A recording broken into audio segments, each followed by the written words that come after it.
छोटा सा कांड बा, गौर करी, सामाजिक बात है। आधा घंटा का समय और लेता। कवि ने लिखा भाव घड़ी में 4:15 भी बजता है।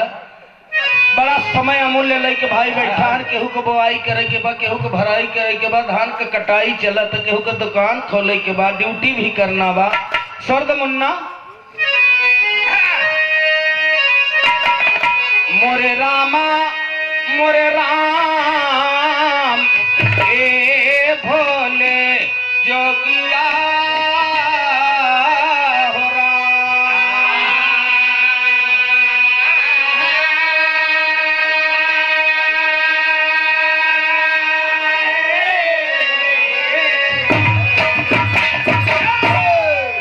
आज का जमाना अब भाई भाई को न पहचाना, भाई बैरी भाई दुश्मन ऐसा नहीं।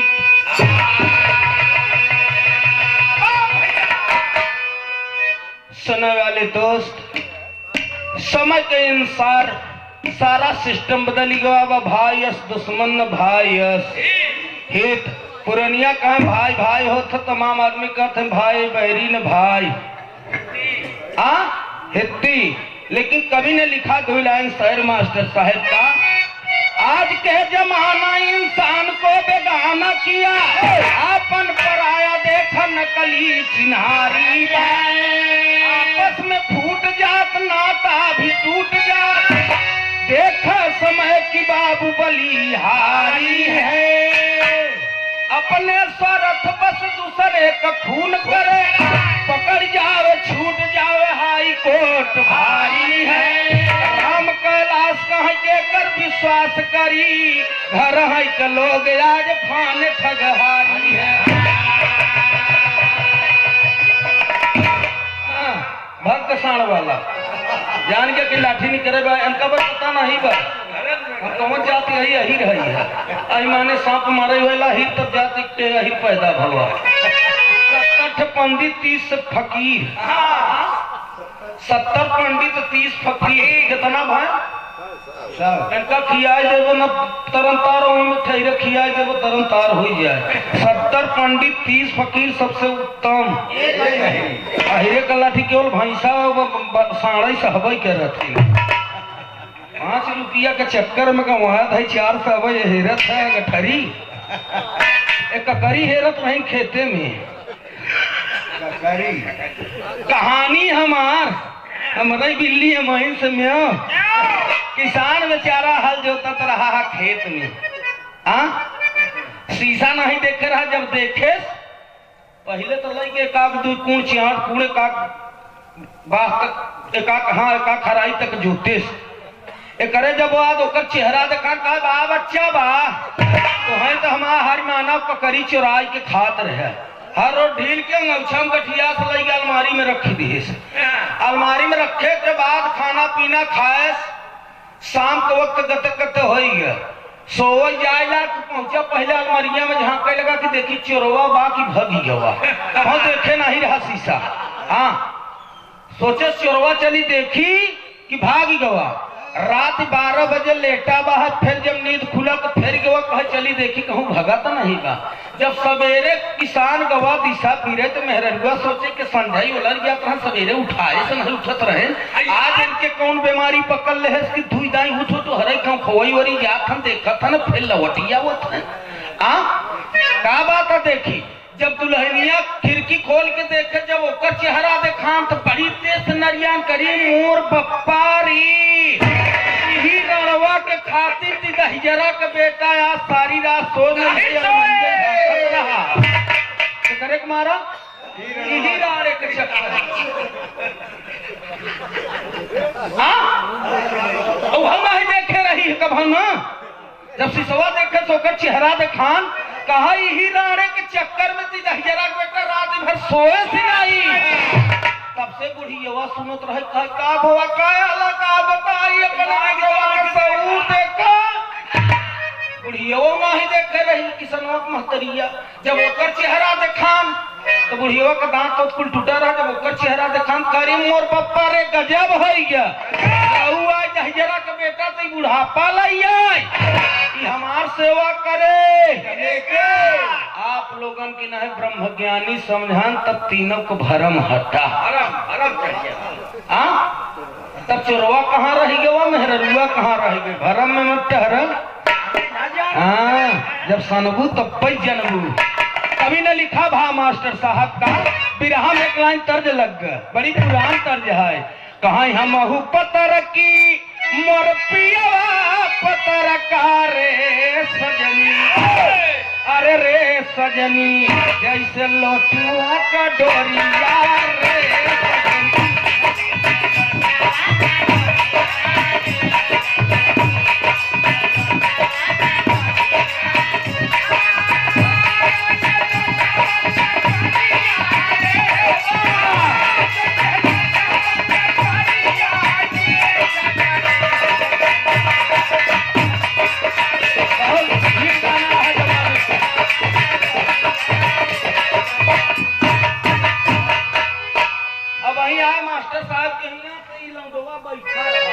खाई हो के कहे गान तू कौन नंबर से व्हाट्सएप चलाओ तब का छाछटी वाले से कहे अरे यार हम जनते नहीं रहना जौन जौन भोजपुरी तोहरे लगे भेजी तोहरे ला रहा हम कहा हम टिकाऊ मान ले थे बिकाऊ नहीं ले थे कहा यहाँ हम हमारे पल्ले न पड़े हम जौन टिकाऊ हो तो धरती से गीत ओका ले थे ये बिकाऊ माला है भोजपुरी आज रही काल न रही। लेकिन बाबू साहब ध्यान द कवि ने लिखा बात का कहा हमारे बिरनवा का छुट गा नवा रे भौजी, अरे रे भौजी भैया राखन कैसा बुनिया रे भौजी।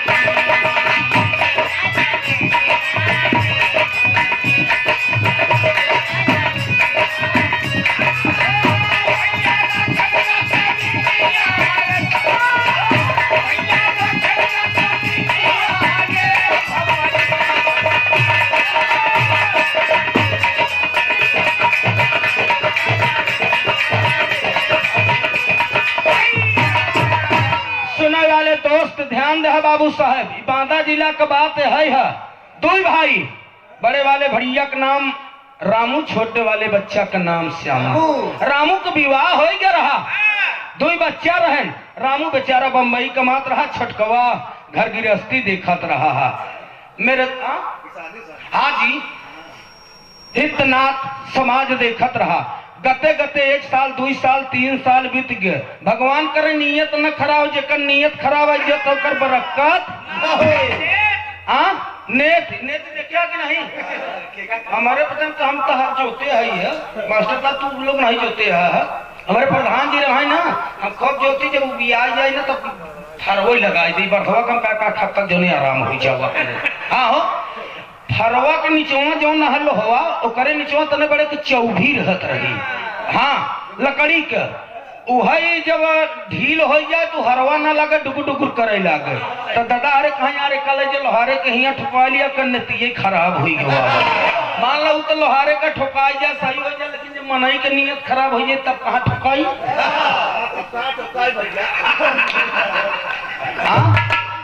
मेरे दोस्त नियत का खराब होता है। देरवा एक दिन अपने भौजैया से बतलाता है भौजी भौजी एक काम कर तू भैया के 3-4 साल हो गया आवत नहीं है, हमके लागत है बम्बई में कौनो औरत नहीं रखी हैं। छोटका भैया कहत बाबू साहब भौजैया ईमानदार थी, गरीब की लड़की थी, गरीब की लड़की सदैव ईमानदार होते मास्टर साहब। भौजैया कहे नहीं ऐसा मत कह भैया तोहार घर गृहस्थी बिगड़ा है सोचा था कुछ कमाई धमाई ले तब चली। दौरवा कहा तो तू नहीं समझत हो भौजी, इतनी बात नहीं है। बम्बई में तू मेहरारू देखे नहीं है, वैसे ऐसे मेहरारू है कि जैसे मुर्रा इतना नियत खराब होता। तब देवरू गुस्साई गए भौजी के खिलाफ लिखाई पाती। 4 साल परदेश में छाया भौजी हर मस्त माती। जब भौजी के समझाई थता कागज पर कहना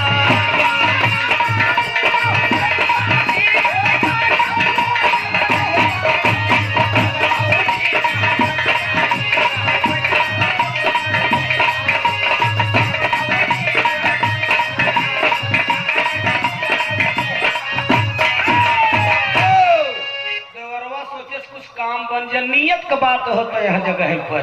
जैसे हलवंडा की नियत खराब है कि 4 से जगह पर 5 रुपया कम कैल आई तो समझदारी बना हलवंडे के पास।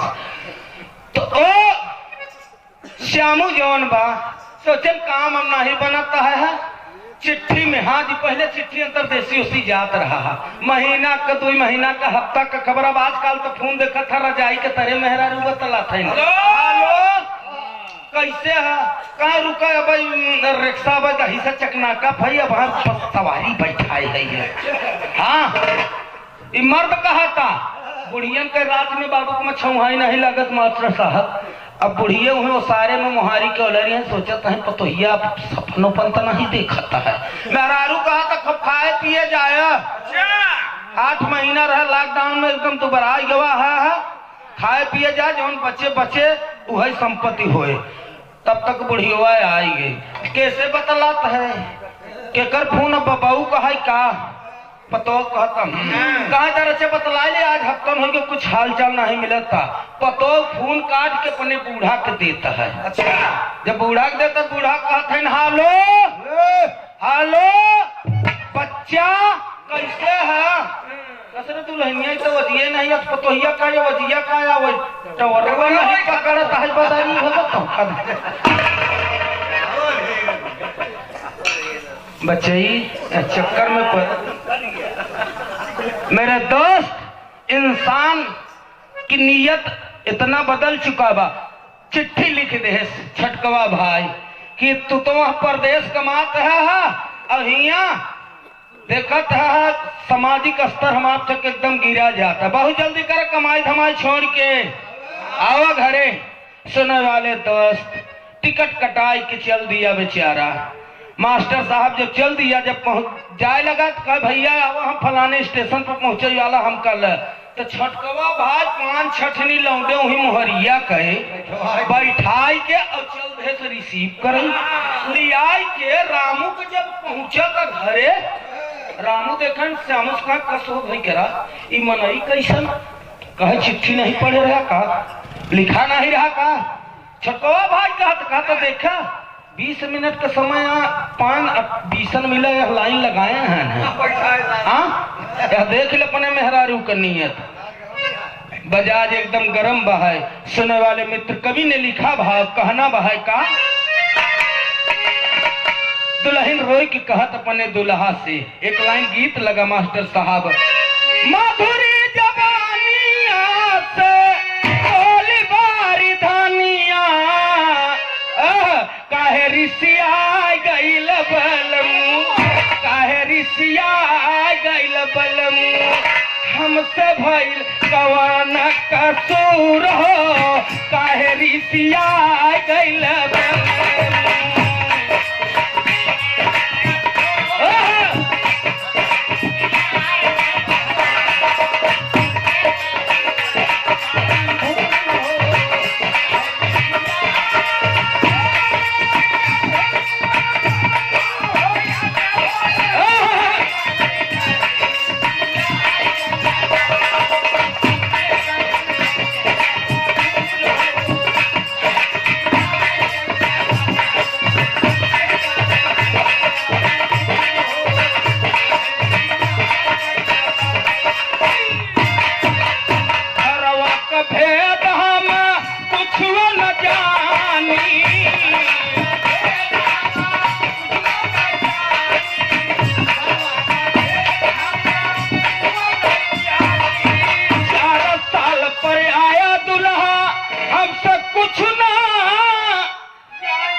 हम सब भयल कवन कसूर हो काहे रिसिया गइल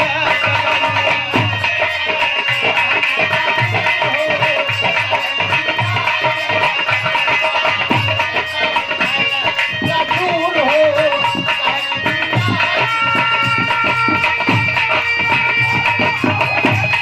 अरे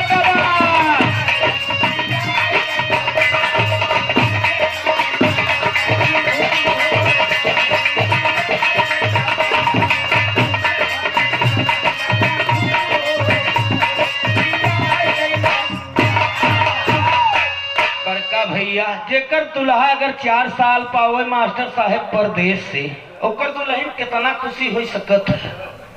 आसमान और धरती एक हो जाता। दुल्हन खुशी बा कि 4 साल बयान कम से कम समझन था। संध्या की पहुंची अपने पति के भोजन देता, पानी देहस हो पानी फेंक देहस, पानी फेंक देहस। दुल्हन दुखित होई के रोई के पूछे लगी बात का है, लेकिन मर्द एक आखिर कुछ बोलत नहीं बहा है।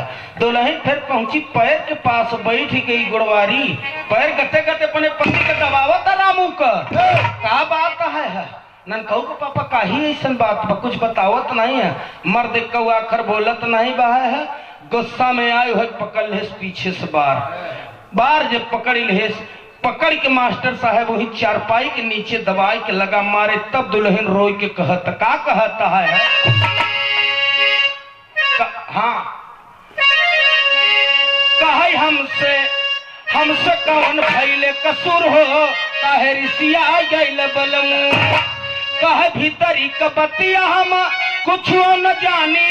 4 साल पर आया राजा, 4 साल पर आया राजा, कोनो बात नहीं जानी। कहे ऋषिया गइल बलम, कहे ऋषिया गइल बलम, सोचना ही समझना ही बतिया जरूर हो, कहे ऋषिया गइल बलम।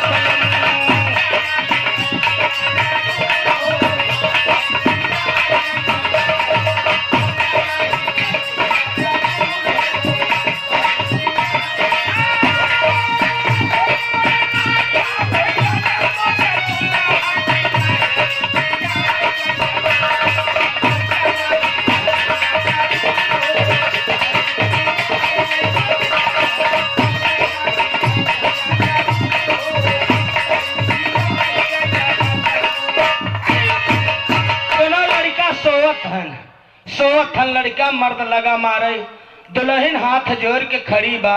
12 बजे रात जब मर्द मारा तो दुल्हन कहते आखिर बात का है, कुछ बात बताओ, हम गलती का के है। मर्द एक आखिर बोलत नहीं, मैं देवर जौन बा दूसरे कमरा में बा। तब रोई के दुल्हन एक बात कहता कि हमके मारे दिन, हमके हमारे मैके पहुंचाए दे। सुने वाले दोस्त, इस समाज की बात है, और जो मेहरारू को मारा था ना, वो जिंदगी में कभी सुख नहीं पा सकता। काहे बर जानत है, है ने देवी है न, मेहरारू के जे मारस कभी जिंदगी में सुख नहीं पाए। काहे बरे नारी मोहई, एक मर्द के मोह सकत है, एक औरत के नहीं औरत मोह सकत। अब औरत के वहां देखा ही लगा तो तमाम औरत देखा थी तोहरे देखे का खीसीपुर के खड़ा है का केहू से हम निवरी ओर है का करके नहीं कहते। मेरे दोस्त आल्हा के भाव में कहना बा मास्टर साहब,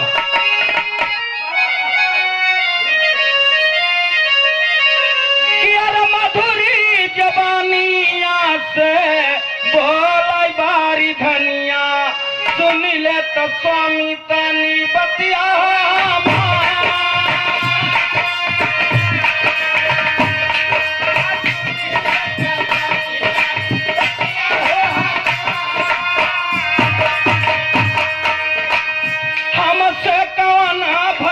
कसुरवा स्वामी तनी हमके बताई देता भेदिया कबा।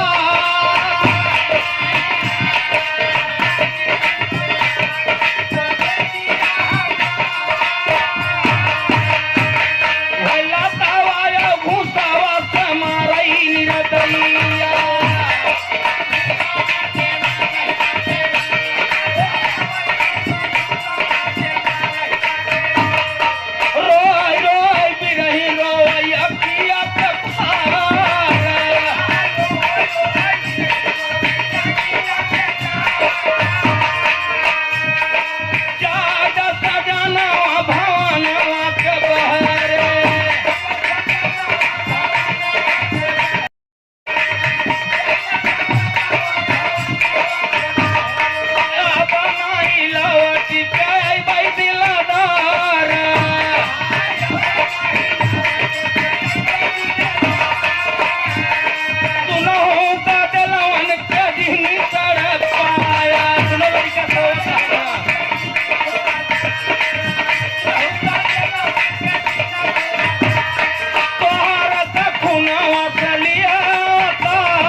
नंगी के रात निकल जा। दुल्हन सोचे दिन में जाब तो बड़ी बदनामी होए, इससे बढ़िया रातों रात चली जाई हमके अच्छा या। दुल्हन रोई के पैर पकड़ के अपने दुल्हा के कहे स्वामी जी हम तो चली जात ही है, लेकिन हमारी जो दोनों बच्चा हैं हमारे न रहे पर ये आपकी जिम्मेदारी बा। जेकर बाप नहीं रहते महतारी नहीं रह तो बाप से प्यार पाओ तो, जेकर बाप नहीं रह तो महतारी से प्यार पाओ तो। यह हमारे तोहरे खून के अवतार हैं, एक ध्यान दे है। मास्टर साहब इतनी बात कह के दुल्हन चल रहे से पहुंची कहाँ? दुल्हन पहुंच गई नदी किनारे और रत्ती रत्ती होता रहा भिनसारे। कूद गई मझधारा में दई दिहल परनवा, सजनवा हम काहे जाई ना।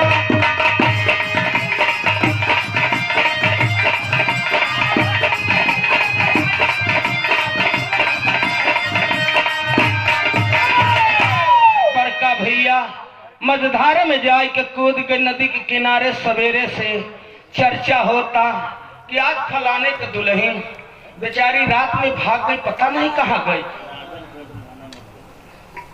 अच्छा अब कदम करीबे में बाहर है, तब केकर होई तब बड़े भाई गाने उसके बाद अगर इनकी इच्छा है तो इनका भी हो जाए। हाँ भाई देखा बात हमारे पास हो नहीं। अब हमें से छाटा के कहा बता दादा का स्वर तो जिन गया वो तो कहाँ से हो पाए मालिक। तो वही भर सुनवैया नहीं है तो सब बतिया ठीक कहते हैं, लेकिन कनुआ आखिर कौन गवाही पहले बताओ। हम तो सोचा छोटवार गा जिन्हें बड़वा रखी बिरहा गौगे रहे हैं। हम कहा जितने छोट गा जितने चुक जाए उतने ठीक भी बा। बड़का भैया मेरे दोस्त और दुल्हन रात में अब यही बार गाना का कटिंग भी दास कह के गाँव तक कितना जल्दी हो जाए। बाबूराम कैलाश कहे जो चुक जाए वही मीठ कहती। मास्टर साहब बेचारी सवेरे हो तो जमुना जी में कूद गई। दोनों लड़कन के रामू कहे भैया ध्यान दे अब हम जात ही जाए बम्बई। 4 साल पर आए हैं भैया, जौन नहीं सोचे रहे वही भवा। परदेसी बेचारा रामू गन मास्टर साहब 15 दिन के बाद चिट्ठी लिखत हन कि हम घरे आओ। छोटकवा भाई कहा मेहरारू रही तो 4 साल नहीं आवत रहन है, अब तो 15 दिन आओ तो लागत है जो घर की रस्ती बने वह अलगौजी करई आवत हन है। तो 15 दिन में छुट्टी 15 दिन में चिट्ठी लिखन हम घरे आओ भाई भैया। तब छोटका भैया सोचे लागन बात कौन रामू ये बात के कहन श्यामू सोचन की लगौजी करे ही लागत है। मेरे दोस्त यही रात में दोनों बच्चन के लई गवा हुई खन की कहा आंगन में गाड़ दिया। परदेसी बोला भैया बच्चा कहाँ कहा ननियौरे गहन कहा अरे 54-55 साल का लड़का ननियौरे कहा भैया जाना नहीं आजकल जमाना बड़ा खराब बा, लड़कन के दे देबो पासबुक तो बैंक से पैसा भजा सकती। बिरहा में टेरी के बोल लगा मास्टर साहब सजनवा निरमोही हो गए, सजनवा निरमोही हो गए। भौजी कहा कि देवर जिन छोड़ाई मनवा सजनवा निरमोही हो गए।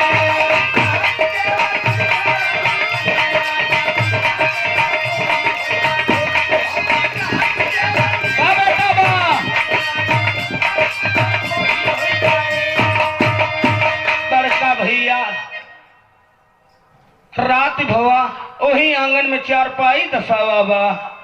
रात में सपन परदेसी देखता सपन का देखता है जहां लड़का के दफनाए बा वही चारपाई बा वही परदेसिया लेटा बा है। लड़का दोनों सपन का दिखावत हन अरे माई माई रोए दोनों ललनवा हमारे बाबूजी अब कहाँ गईलिन हमारी माया नवा हमारे बाबूजी।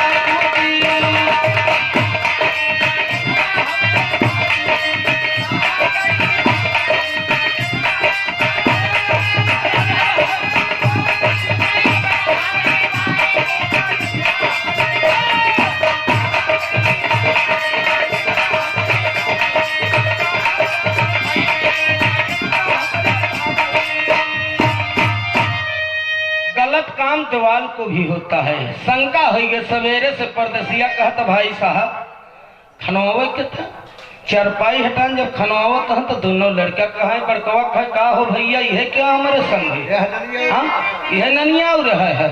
मेरे दोस्त बड़ा भाई कहे ले जब भाई सब कुछ हमारी जिंदगी अब छोड़ा, अब भाई भाई में प्रेम नहीं रहेगा। जहाँ लालच बढ़ेगा तो वहाँ ईमान खराब हो गया।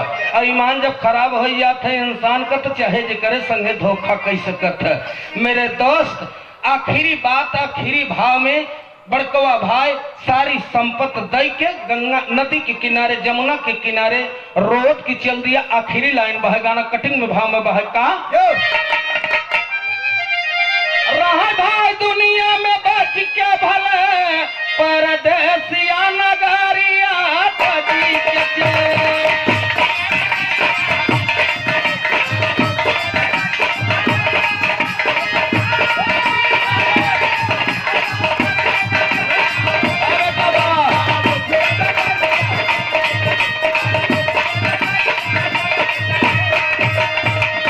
बन बन घूमाई भैया सुखी न रही परानी। अब भाई बंटवारा में जो करी है दुनिया में रहा भाई बच के भला परदेसिया नगरिया।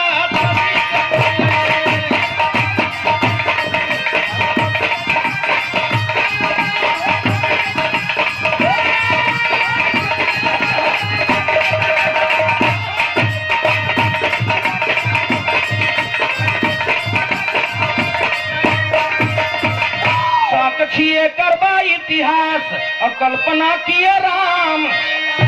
सजनवा अहंकारी हो गए सजनवा अहंकारी हो गए गाँव प्रेम चंद